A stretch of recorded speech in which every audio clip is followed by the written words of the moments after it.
36.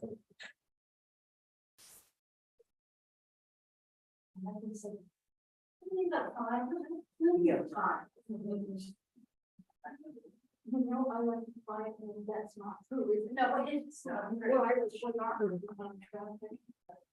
Okay, well, the evening is May 10th, 2023.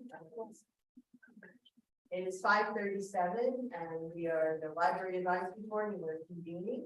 And we have here Gretchen, we have Joe, we have Sarah, Denise, David, Lois, and myself. So we have a quorum. And thank you all for coming very much. I would like to add some things to then for tonight. For under action items, I would like to add changing our June meeting to July, and I'll explain why when we get to it. And under information items, I would like to ask Gretchen to speak to the meeting that you went to regarding how the city gets information to other people, what you might have learned at that meeting.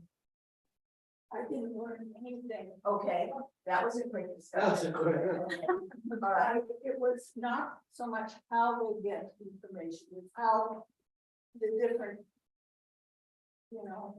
people want to get information. Not how we get it, but how we want to get it. and were there any ahas? No. No. Well, that was easy. It was a nice meeting, Right. But, okay, Well, I'd still like to hear more, because why do we have these meetings if nothing happens?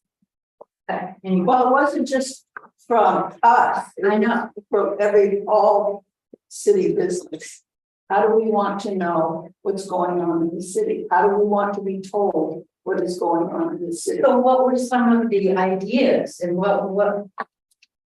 okay, so let's save that for when we get to the discussion. All right. Okay, and then the last thing I would like to bring up is, I'd like to discuss patron requests regarding the collection. Okay, and okay, so can I get anybody to? Move to approve the agenda as written. And you could say you would like to add these without objection, and if anybody object, then Anybody object? I would like to add those three things to the agenda if there are no objections. And are there any objections? Okay, so. We're on it. Okay. So the next order of business would be approval of the April minutes. Does anyone have any corrections to the April minutes? Yeah, here we go. Yeah. So.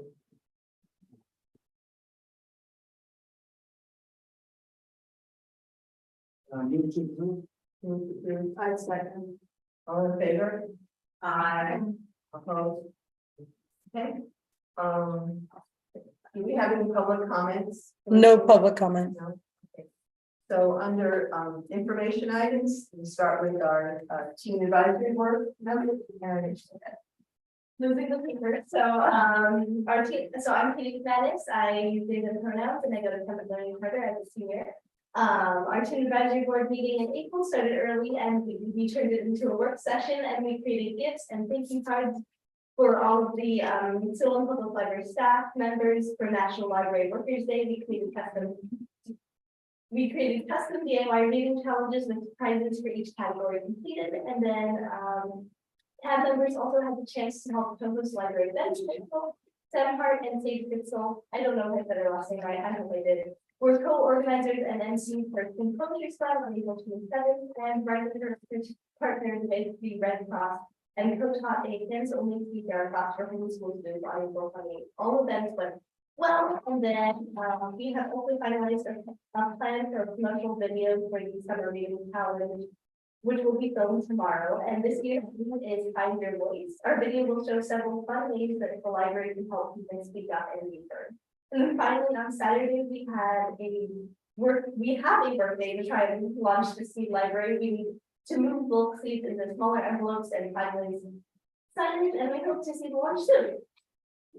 Thank you very much. And you are awesome. Once again, we all so much appreciate you being here and all the things that you and your other board members do. Thank you. Did you say Sam Hart? Yes. She's my neighbor. She did the poetry time. Yes. She was very happy with her. So, how about, okay, so with the chair's report? Thank All of a sudden, I'm feeling very much, okay. On the top page of what I handed you, discusses the selection of, Scott, for my own copy of it. Scott Archer to serve as the deputy city manager who will be over the Salem, the community services department, which the library will move under with the fiscal year 2024. And I believe that's when he comes on board on July 1st. I was in on the interviews, the 4 candidates who were interviewed for this position. This was the only person who has managed a city. He manages Canby, but he also prior to that managed the Clackamas parks and recs and all the water things that all go on up there. And he's also the current city manager is there's a certification process for city managers, and Keith Staley is in that, has done that. This man, this Scott Archer has nearly got that credential. And he was the only one of the 4 candidates who were interviewed who had that in the resume. He knows Salem, he knows the state. So I think that he is, really ready to walk into a job and be effective. I'm hoping that we, as the year goes along, that we will have him partner with us, perhaps come to a meeting, but also I'm sort of ramping up about thinking about a presentation to city council. And he goes at city council. So, I feel like with the move of the library into community services and this person who is going to have very, very ground running, I think, career here. I think we should be very excited to have him join. I just a quick question. During the interview process, were you able to ask them or any issues come up about the library, what their vision is, what their interest is? The questions were pre-scripted. We could do follow-ups on them. Some of the people being interviewed mentioned that everybody had a strong parks background, except he had that too, but he also had a city manager background. So I think they all showed an interest in the library for sure. And but I can't say that a lot came up about specific questions because they were prescripted for the most. And I should know this, but where did the library sit before this big investment? It was under community development, which a lot of that was permits for streets and whatever. So I think it's community services. It'll have Center 50, it'll have the Parks Department.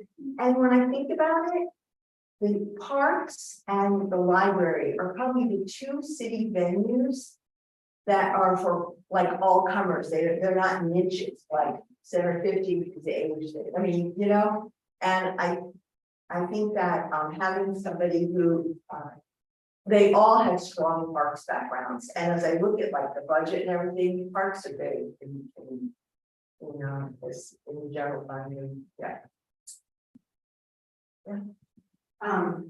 I know the parks have lobbied quite heavily So I think that's insane. I think that's why they've gotten some attention, and I feel like that's something we should do.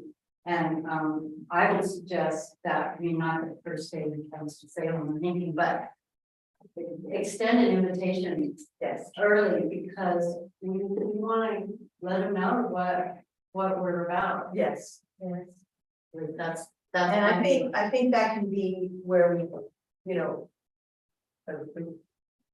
We go and meet with him. Yeah. Yeah, that same way we met with the mayor and then introduce ourselves and they remember that as part of the introduction, rather than remind him, you know, and yeah. So good. So, all right, so, Can you hear me okay? yeah, So the staff from each of the departments were also on the interview process. So I, as well as was in a different interview, but interviewing the same folks. And he's a great choice. And this new organization, city organization, is really going to be beneficial to the library. So we're really excited about that. And he is, there's a plan to meet with all the departments that he's overseeing, all the department heads like the city librarian, myself, and then like the, you know, Center 50 plus. So he's gonna be here pretty soon in May. And so he'll be very active, and I think he'll be very excited about what the lab is doing and everything that they're supporting for the library. And he seems like he would be really willing to participate in meetings and that kind of thing. So he's starting in May. oh, okay, I never heard of July 1st, okay, good. Yeah, all right. Well, it could be the official move. I don't know the timeline for the official move of the departments, but that could be different. That sounds like that's a fiscal thing. So that would be tied to the new fiscal year because there's impacts likely with that, right? So, so anyway, this is part of the public announcement. Okay, so, let's see, how about, Kim, how about your church, like city librarian's report? Did everybody have a chance to review the city librarian report? Does anybody have any questions or need any clarification on anything? Again, we started our new hours, this is our baseline. This is our regular hours now that we're with West Salem and with main branch. So we're staying open till 8 o'clock there a lot of the evenings, and then we're open on Mondays, which means we have operations going 7 days a week for Salem Public Library, which has been some time since we've been able to do that. So we're very excited to offer that to the community. I would like to comment that you're putting the library values calculator in your report. I would like to see that get into like Salem Reporter, let that get on the waves. People need to see that value is what that's like. Is that what's the time frame for that? Like 1 month? So that's a month. Yeah. So like what the library calculator does, it was put together by, gosh, I can't think off the top of my head, but it's supported by the American Library Association. And the idea is like, you know, when you check out a book, you're saving the money that you would have spent to purchase that book, right? And so it values that based on how many times an item is checked out. So there's other things that I didn't have a chance to add to that calculator, such as the programs we do. If you're going to a program that's free, that also is giving you something that you would have had to pay for. And so there's value in that, and in the information that you're learning. There's value in providing free internet. There's value in providing computer access for people. That is also in the library calculator, but I'd have to get a little bit dive deeper into the numbers, and I just didn't have the chance to do this. This is something I learned about at OLA, and so I'm just bringing kind of that information back and adding it to the city librarian report because I thought it was like really fascinating information, and again, a great tool to show the value of libraries. You know, a lot of people understand it in terms of dollars and cents, and not in terms of intrinsic values that you can't measure. So this is a really solid way to measure it. Excellent. Any other people? Jim, I had a question about these cultural passes, because it sounds really cool. And I've seen them at the library, but I wasn't sure what they were about. So do you pick up a pack and it has all the passes in it, or do you say, oh, I want to go to the rhododendron thing? Yeah, so there's each, enough? yeah, each pass is its own thing. So it's we put them in little DVD cases, and they're by the lucky day.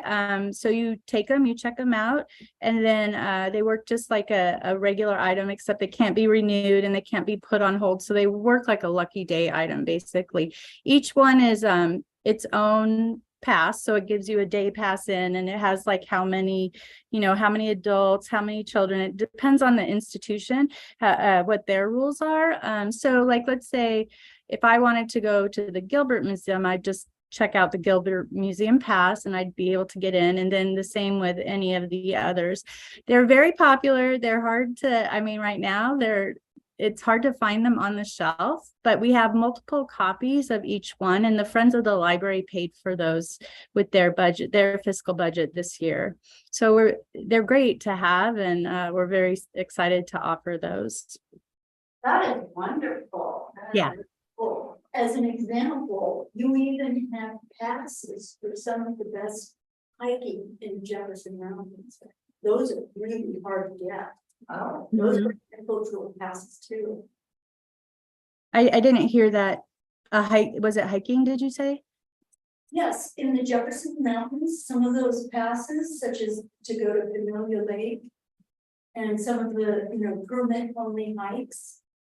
We are getting the Oregon wilderness passes again this year. I don't think we've gotten them yet, but they should be coming, I think, in June, if I recall. Pretty easy. Anybody else? David? Yeah, just out of curiosity, we're obviously here at West Salem Branch, and this is my first time here. So I don't know if you can kind of just give us an overview of the branch. I mean, I know we've got some this here. What are some important things to know about this branch in terms of, who your client, who your customers are, and just kind of the channel flow of this branch. Yeah, so the West Salem branch has been around for quite some time. We rent the property from Roth's, and they give us a really great deal on the property. And it has been staffed differently over time, depending on usually budget restrictions or if we have and staffing availability. We're kind of like reintroducing West Salem to the community because it was closed all through the pandemic and the remodel. And then we just opened like a few days a week to begin with last year. And then we opened more days a week. And now we're now we're back to our regular schedule for West Salem. Traditionally, in the past, there have been, it kind of ebbs and flows, the services out of West Salem. It doesn't have a staff that's just West Salem. Right now, we staff West Salem with main folks, right? So when we get to a point where we're looking at new branches, including West Salem, we want to have a dedicated staff for each location, right? We're not able to do that under our current circumstances, but, we want to be able to provide programs. We want to be able to provide, classes for adults. We want to use the meeting rooms more. So right now we're offering a Saturday craft and, occasionally one-off things, but for the most part, it's pretty bare bones right now. We're looking into getting the library lockers over at West Salem as well. So you'd have access to picking up books and holds 24/7. That would take some engineering as far as putting in a cement slab and that kind of thing. So right now, the services are pretty much what you see. Like, we're here to be available to folks that come in. We staff it with about 3 people, and so it's relatively compared to Maine, it's not as busy, and obviously it's easier to manage with just a few folks instead of having a building that's 100,000 square feet. We're always hoping to do more at West Salem, but again, we have to balance that with the capacity that we have. And what we know from our community is that they want open hours. And so that's what we're trying to do right now. That doesn't mean we'll be able to have all the programming and things that we do at main branch, because we just don't have the staffing resources to do that. But we think it's a good start to open as many hours as possible, and especially opening on Mondays. You know, there's a community in West Salem that really loves their library, and folks are using it. You know, I think if we offered more programming, we'd certainly get more use, but that's just not something that we have the capacity to do at this point. I don't know, does that answer your question, David? It does. We talked earlier, we're looking at some of your statistics, and it looked like, compared to obviously the bigger campus, it looks like you're doing a lot. Obviously, you're not doing as many programs, you're not doing as checking out as much material. So, I mean, generally, are people coming here to use the computers and Yeah, internet? computers. Okay. Picking up holds, computers. We have some families that come in, you know, and the kids use come in and look at the books. They do the crafts, the drop-in crafts on Saturdays. A lot of it is picking up hold. It's not, you know, probably more of the newer materials are the things that are getting checked out there, the new books. It's a smaller collection, so there's not as much browsability as you'd have at Maine. But I think the statistics will grow once people realize it's open more, definitely. But if you had an unlimited budget, which I know it doesn't exist, but if you had an unlimited budget, based on what you see the demand being, it'd be nice to have a more stable staff here. Yeah. And more programming is kind of what your goal would be for this branch. Yeah, we know there's families in the area that would like, it has some walkability. It has more probably walkability than Maine does. And we know that there's families that will walk to the library and come to programs and story times. They have had them in the past. I mean, it's been, I think, a while ago. Sonia has a better history of Salem Public Library in that sense than I do, but I'm sure the programs were well attended. You know, if you offer good programs, people will come to them for sure.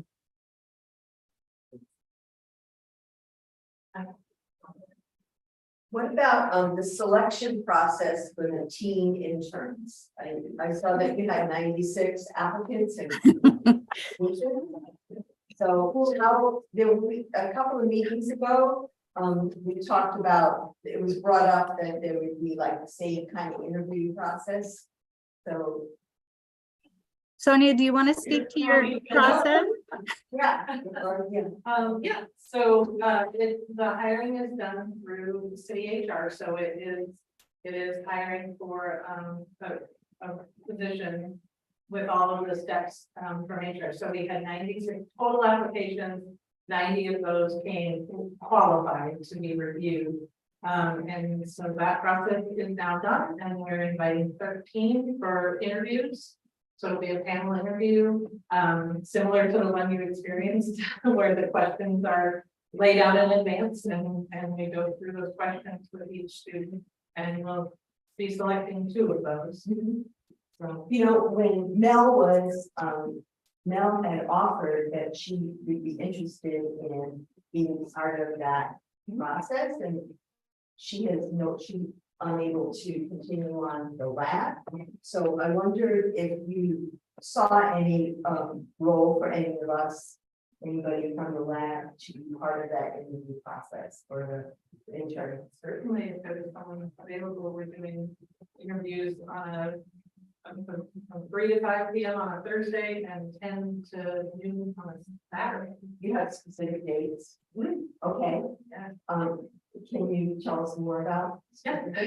But you're probably gonna be pretty soon. It is tonight. Right, okay. It's 3 to 5 o'clock on May 18th Okay, and noon or 10 a.m. to noon on May 20th. And I would need somebody who could be there for all of those hours. Sure. The panel has to be the exact same for the entire time. exactly. Well, any takers on that? Anybody? I would consider it. I have to look at my calendar. Yeah, that's the thing. It's a lot of time. Well, I mean, I think about what we did for that art. God. I mean, there was something about. If someone has the time, I'm gonna go. Yeah, okay, great. Can we, how can we, yeah. Yeah.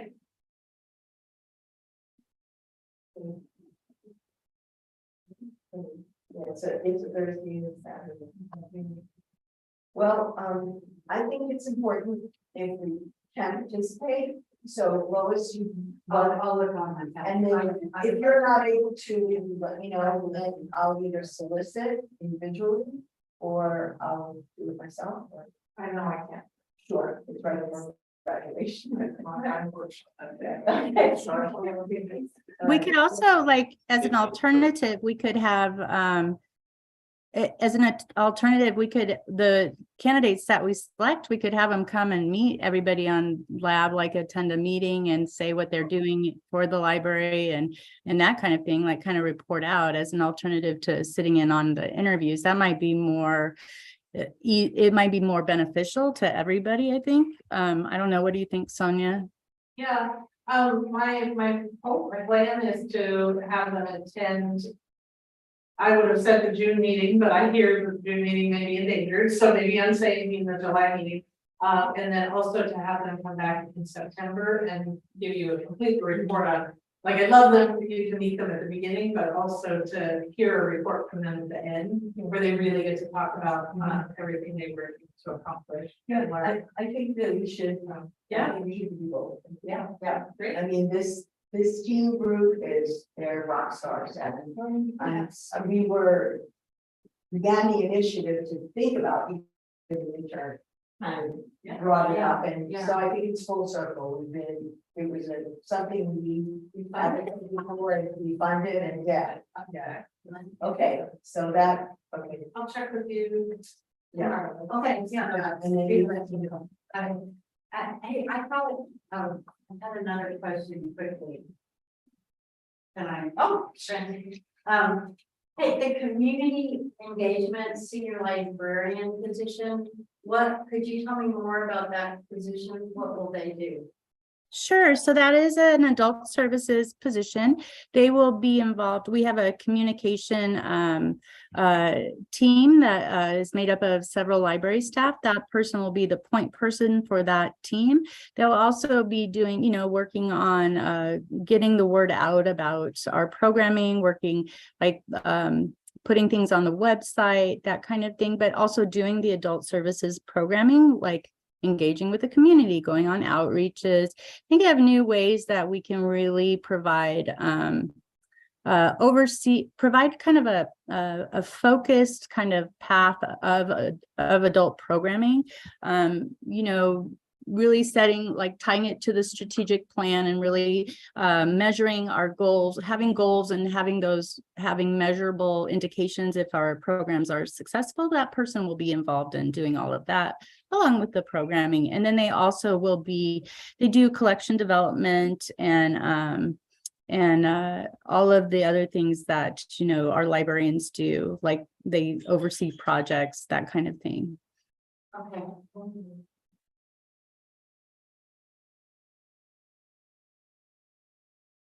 Okay, I was just doing a little math here to try to figure something out. Okay, sorry. All right, so, do we have, Gretchen, do we have anything that is trying to report? Okay, and foundation? Anything? You did the foundation, yeah, but you guys had the conservative friends. Thank you.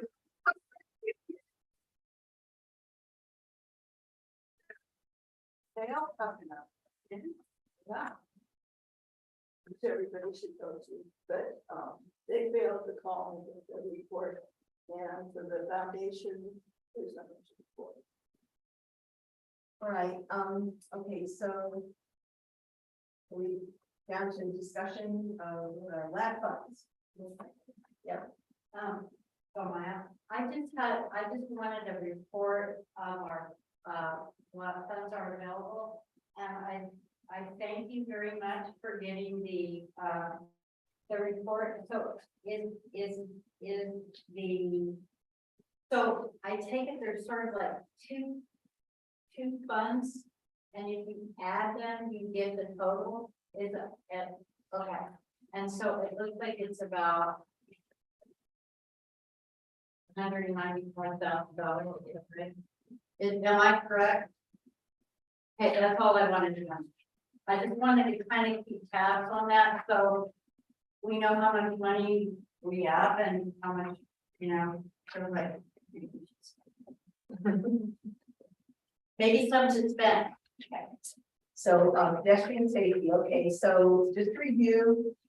We've had, Lab has made a point to the city council president, to the mayor, to, the Chariots board, and to the person in charge of the transportation department regarding our concern for pedestrian safety, which falls under the idea of Vision Zero for pedestrian deaths in Salem, which Councilor Stapleton, President,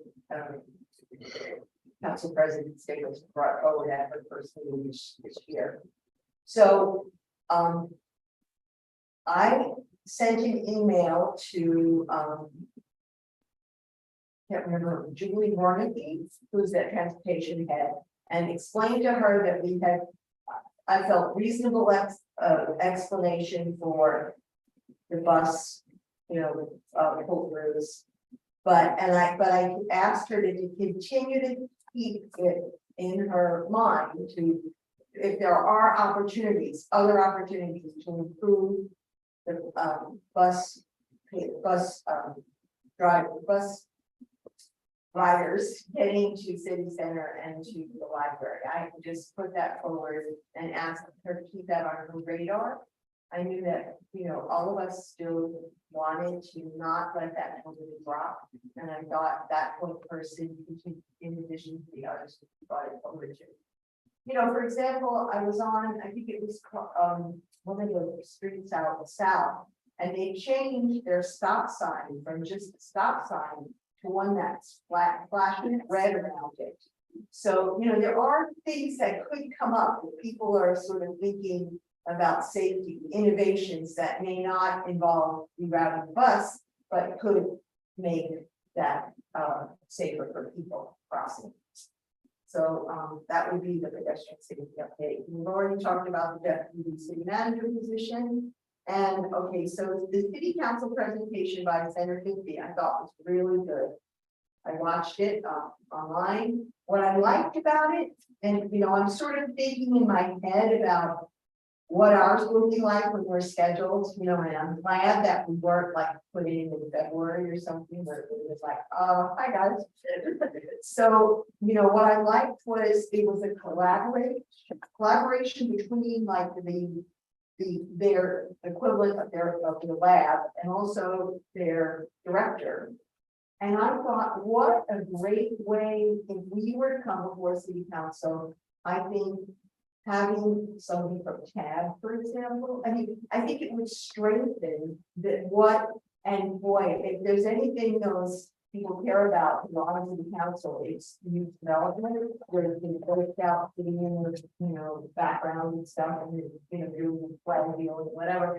So, I feel like watching these things have helped me, educate me on, how we can best put forward what we've accomplished and what our concerns are. So I'm really excited that those are able to be watched without having to be there. So When that was.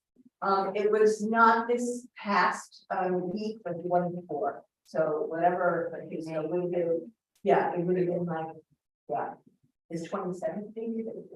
Somehow that's just my mind. Excuse me, Fran, did I hear you say that the rerouting the bus, that is the concern of the close region work that's going to be in their building? It's just, the explanation that the chairs for the president gave me, which I included, if you got that last time with your handout, I copied it and gave it to people. It really did explain from their perspective the safety issues for buses and also delivery trucks and everything that buses can't move, nobody can move. So I guess I felt it gave a very thorough answer and, very gracious.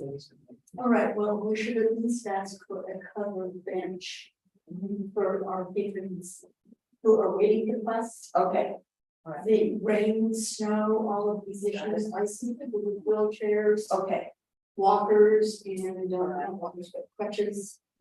Yeah, it used to be a covered stall. yeah, Yeah, okay, it used to be a covered stall. Now it's just. I would be really happy to address them about, okay, you'd like me to. I have a question. Is the original purpose stop that was on the side of the building still there? It will be just simple as move it. It's still there. Okay. I mean, well, no, okay. The pull through is there, Mhm. and then there's like a cement slab. And kind of like a bench. Yeah. But they tore down the covered part of it, but that. Foundation, thank you. I knew we had dressing on here. That's still there, Okay. as far as, I mean, since the last time I went there. okay, I will email her with that suggestion. Okay, that would be good, and also the charity style. I'll say in further discussions this week, this idea came up. This can't get any traction. Okay, great. All right, thank you. So is this presentation, will that be about, or will it be about the library? It's about the boards and commissions coming before the city council, right? Yeah, this is how it is today. Okay, so the next thing would be action items, and I had added about changing the June meeting to July, and the reason being that I said, you all, I'm having my pick replaced on June 14th, which is the date of the next meeting. And when we think about it, we are going to have, well, we have essentially 4 open positions that will be, city council will act on in June. So we will have, I think like, for example, can I speak to, Yeah, that's fine. you want, why don't you? Yeah, As I think only a couple of you know, this will unfortunately be my last meeting. At my last meeting, I had not had the planning done yet, but I spent the last 10 years of my current house and I'm pursuing Salem. And I may not be in Salem, and that in conjunction with the World League, which is happening in less than 60 days. The time that I have left, in fact, after this meeting, I'll be back in the office discussion. So the time that I have is starting to really dwindle, so I won't be able to stay on the board. I wish I would have found that out sooner, but I'm just now doing like the planning phases for the next several months, and I just don't see this feasible. Yeah, they're very good. Thank you. And is Val officially resigned? but I don't think that I did let the Daniel know at this, appointments about now, and I forwarded your note to him. And then I don't know what Jackie's intentions are. Her term, she had a partial term that expires in June. And Gretchen has already put her name forward, but what I found out was it won't be till after the appointments are done in June that you will get notification about the appointment. So I kind of think June would be maybe moving it to July might be wise anyway.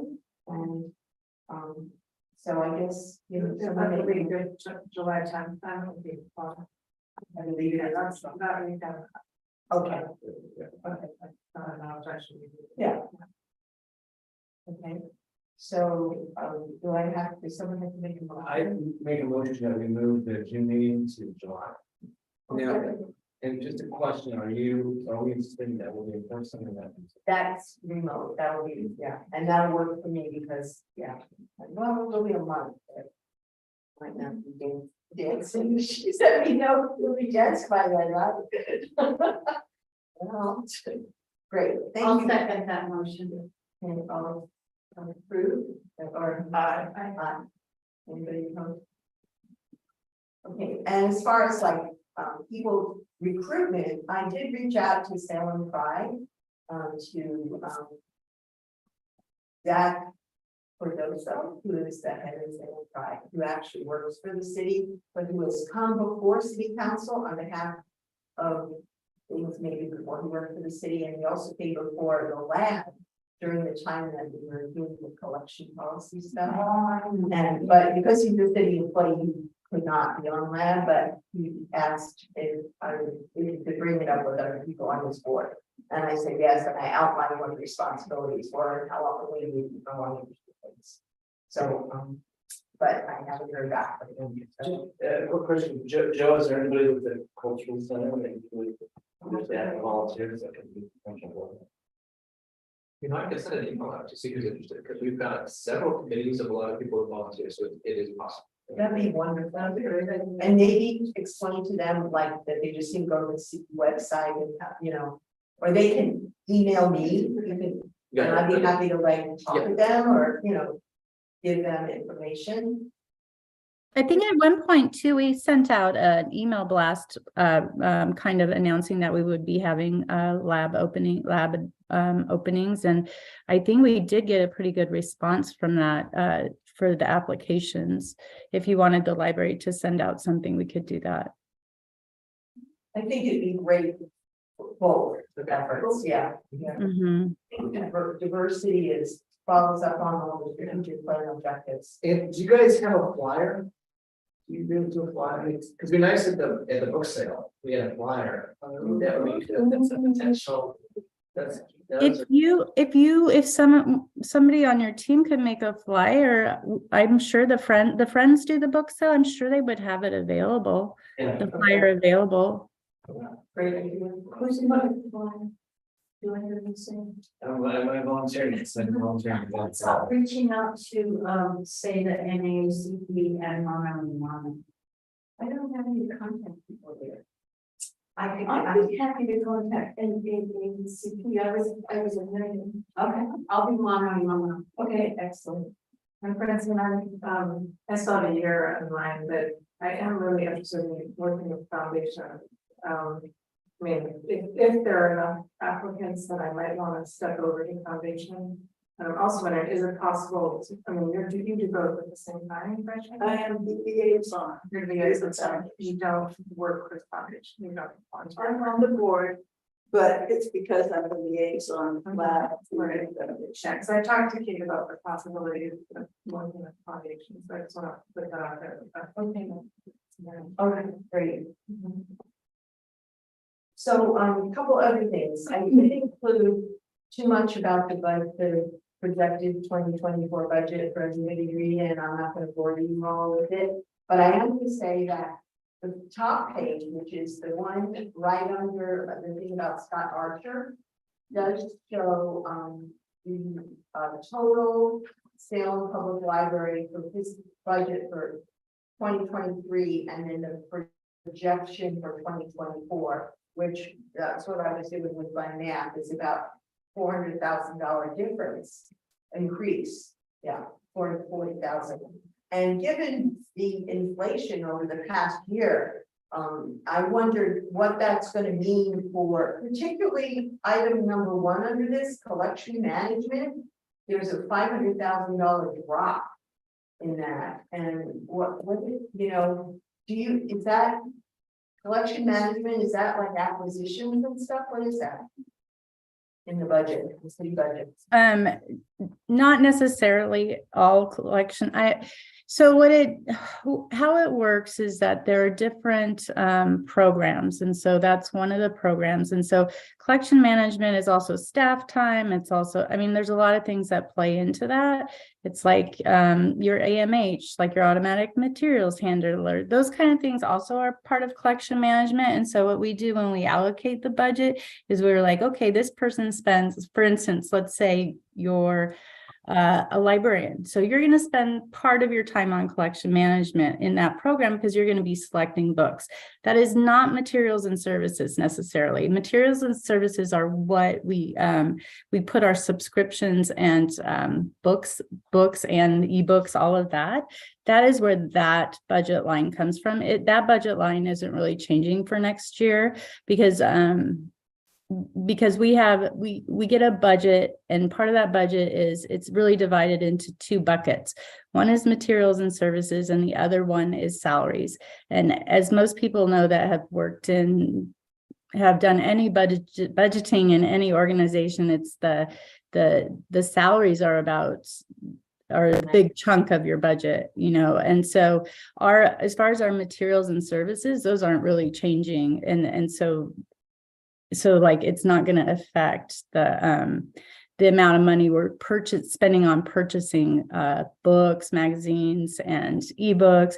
I will say, like, more and more the magazines, the subscriptions are no longer in existence. So there have been many magazines that are no longer in publication. I just think off the top of my head of 17 magazine, which was around forever. It's no longer around. Every day we're getting more and more magazines kind of shutting down the print part of it. So, what we would do in that case is like spend that money, reallocate that money, maybe someplace else where it will be used, either in ebooks or because that's where our demand is right now, is the ebooks are really the thing we can't keep up with. But as far as like, does that mean that we're spending less in purchasing materials? No, it doesn't mean that. One other thing that I noticed was that the second line collection, you're looking at all that right way up, so I'm thinking maybe there's one that you got that bigger in where it goes. Yeah. So I also wondered about how with your budget, how you're able, what the process is for patron requests, either for acquisition or otherwise. Sure, we have a purchase request form. So if you wanted to ask us to purchase an item, you could put in that request form. We get them all the time from people, and if they fall within our collection development policy, we'll purchase those items. Usually what happens is why things don't get purchased is because maybe they haven't been published yet, because people know things ahead of us. I mean, we know, but we have them on order, but they haven't been published. So there's that. Textbooks, we don't generally purchase textbooks, those kind of things. So if you look at our collection development policy, you'll see what kind of things we don't really generally purchase, and that would be those, academic materials. But we do interlibrary loans. So it's not really about what we purchase. We are a popular materials library. So we're going to purchase what the general public is interested in. In addition to that, we can get items through interlibrary loan, which means if you need a specific book and this academic library will loan it to us, then we can get you that book. So for us, it's really about having a broad access to what people want and need, and then providing the things that kind of the general public wants. Those are the things that we focus on spending and building up our collections. And then, of course, we're looking at diversity, equity, inclusion through that lens as well. So we want to make sure that we have a robust collection that reflects that as well. So, is there a parallel process for if a patron wants to have something deselected? Deselected, sure, yeah, you can have. It's a request for reconsideration. At this point, we've had a couple, but most of them we haven't deselected anything at this point. In my knowledge, in the recent past year, even before I was here, we haven't deselected anything while I've been here the last couple of years. And I think you'd have to, I'm not even sure that anybody can remember whether we have ever deselected something. We have I think there was one incident where we moved something to a different collection, but that was also years ago. So we have a request for reconsideration form, and we have a process so people can do that as well. And we will be adding that to our website. It's not on the website yet, but we're in the process of reviewing our collection development process policy. And then we'll bring it to lab along with some other policies that we're reviewing. And then we'll put those through on an administrative rule like we did with the fine free and the meeting room policy, all of those things. One of the things that we want to do in moving forward at Salem is like have at the library is have a kind of a calendar of reviewing policies so that we're always checking in on our policies and making sure they make sense and making sure they're up to date and making sure they're relevant, right? So we haven't had that timeline set yet, but that's one of our goals. I would assume that the request form is online for patrons also. The request form, yeah. Yeah, in fact, I can send you all the link for that. Great. Right, anything else? Any other where it says miscellaneous board items? I mean miscellaneous. Throw me on. No, I read it up there, miscellaneous, so we have 50 here. I know that we just had library appreciation week or something, and I just wanted to thank Kim and Carissa and Sonia, and I can't talk to all the staff, but please relay to them how much we appreciate what our library does. And it is, to me, the library is like a pillar of democracy. It really is. And it's a place where anybody can go and be welcome and get education and use computers and, check out all kinds of resources.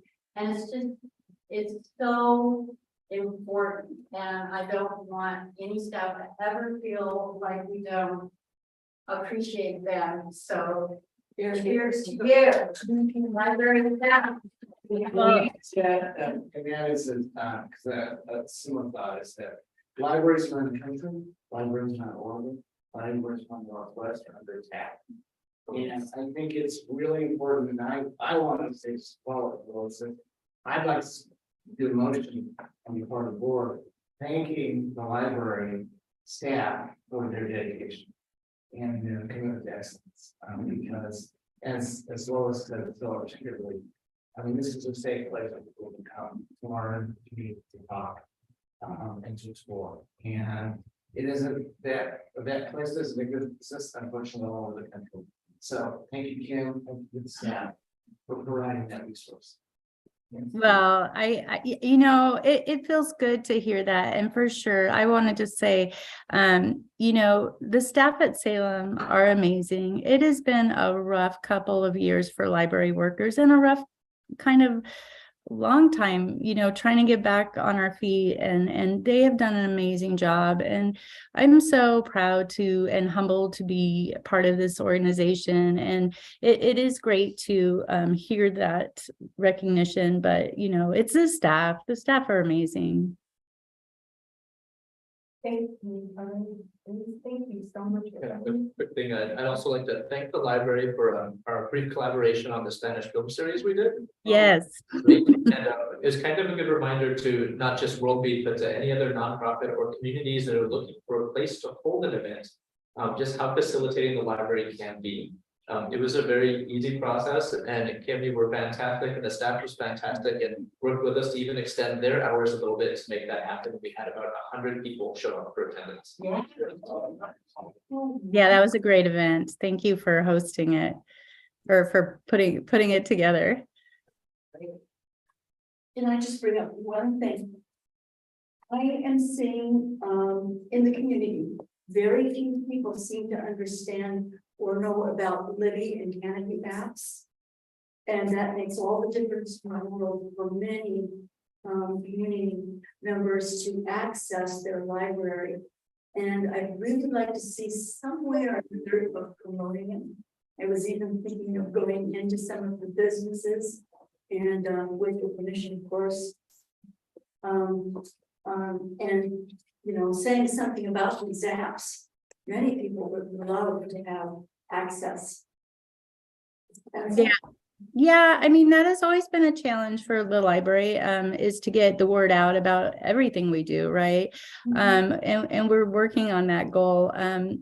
You know, I think one of the things we saw during the pandemic was people finally were discovering these downloadable apps. And I think it's a good reminder, though, that we have to keep that message out there that we have these services and these tools so that people can use them. So that's a good reminder. Thank you.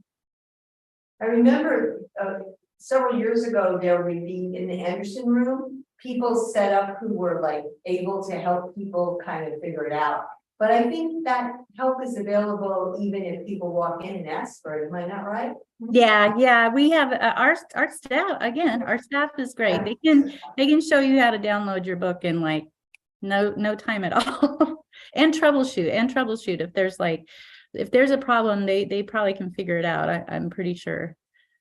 Okay, so I guess anything else? One more item, and this is probably for the future, I was thinking about this on the drive over here. It would be nice, we talked about some strategic planning, but it would be nice to bring in the friends and the foundation and us to maybe set aside, you know, like a Saturday, where we could kind of bring somebody in, maybe bring a facilitator in, kind of talk about some long-term strategic plans for the library, you know, kind of seeing what the Friends vision is as well as the foundation. Not something now, and we can talk about this more in July, but at least I wanted to kind of get it on the right. Yeah. We've been talking about doing that ever since I've been on the lab, and we've never done it, and it makes a lot of sense. And it may be that we can use some of our money to hire a facilitator to help come in and, you know, help us develop. Well, with what Laura says, it's been an ongoing topic. And since my very first meeting, but there's been, I think, it's stalled because it just changed, you know, board change. Well, we had the pandemic, we had the renovation, we've had, change of city librarian. Yes, You know, we've had like 3 librarians since I've been here, so that. exactly. There's a lot of change that's occurred. So that would be just something we want to make sure and get on our July, is to just reach out to the foundation. Right? See if we can get somebody, and you to come to a meeting and, you know, because it'll be virtual. Yes. That might be the biggest. Get it, kind of meeting and then look at this. Yeah, because we haven't seen, we've had your input from them. Kate was here in the one. Yes, yeah. Oh, she did a great job. Okay, well, I guess it is 6:34, and we are done. And thank you all for coming and see you in July, and